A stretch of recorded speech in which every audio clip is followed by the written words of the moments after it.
Yo, what's going on, Kicks Army? In today's video, I'll be talking about the kerfuffle that's going on between KD and CJ McCollum, and Carmelo's thoughts are coming off the bench. Let's get it.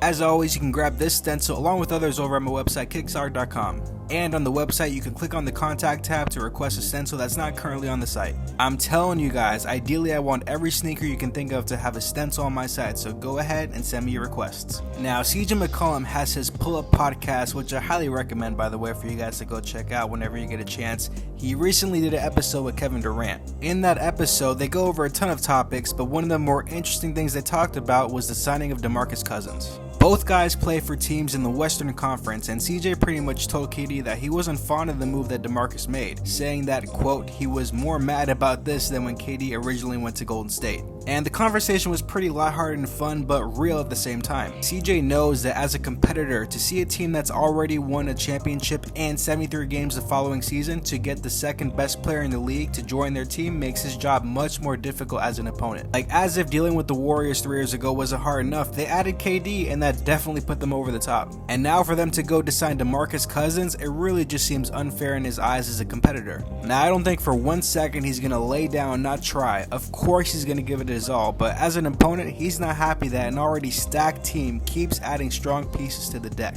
Even though DeMarcus isn't likely to play until March, just the thought of him coming back at 50% of what he's been at is a major improvement over JaVale McGee, Zaza Pachulia, or whoever else they decided to put at center. This is DeMarcus freaking Cousins, one of, if not the best center in the league when healthy, so yeah, the guy's no joke. KD was telling him, you can't be mad at this since it's not like you guys were going to win the championship anyway.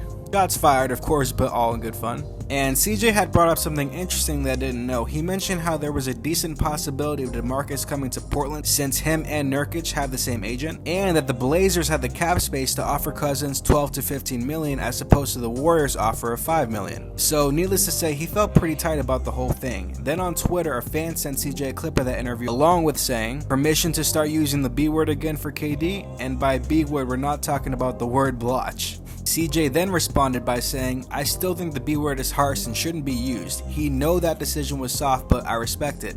It's like getting jumped with your brother by a gang you should have beat, and joining the gang that jumped you and your brother 2 months later and forgetting about your bros. Now that's honestly a pretty fair comparison since the Thunder were up 3-1 against the winningest team in NBA history with winning 73 games that season. If you were watching basketball that year, all year you heard the media saying how the Warriors could go 82-0 and then after they finally lost, you would still see all the statistical comparisons with them in the 95-96 Bulls and all the analytics saying based off their record and accomplishments, they're a lock for winning the championship. But the Thunder had a real opportunity to beat that Warriors team and probably would have beat the Cavs in the finals as well. Andre Iguodala said on an interview with the Breakfast Club that the Thunder were the best team that year by far. So a major opportunity was missed, and on top of it all, he went to them after coming so close to beating them.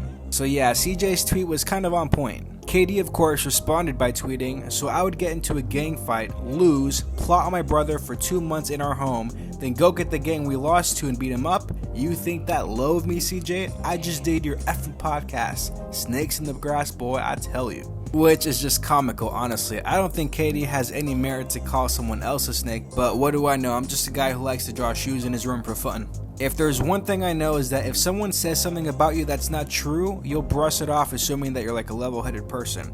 But when someone makes a remark that's critical or sounds harsh that is true in some way, and you choose to go on the offense against them by replying, it shows a level of insecurity. I know in the back of KD's mind he hates it when people clown on him or they call him names because low-key his haters are right. What he did was messed up and it didn't look good on him at all. So he feels the need to defend himself whenever he can, especially with those Twitter fingers of murder accounts of his. Now the best way to remedy all of this is to go ahead and win championships, which he has done, so good on him for that. But then CJ kinda ended this Twitter beef with a tweet saying, there's no feud, y'all gotta chill. It was simply an analogy. I'm done speaking on KD and the Warriors because it's childish to me to do so and soft. There he goes with that soft word again. I've always said what I feel, but we all know I've never been a snake.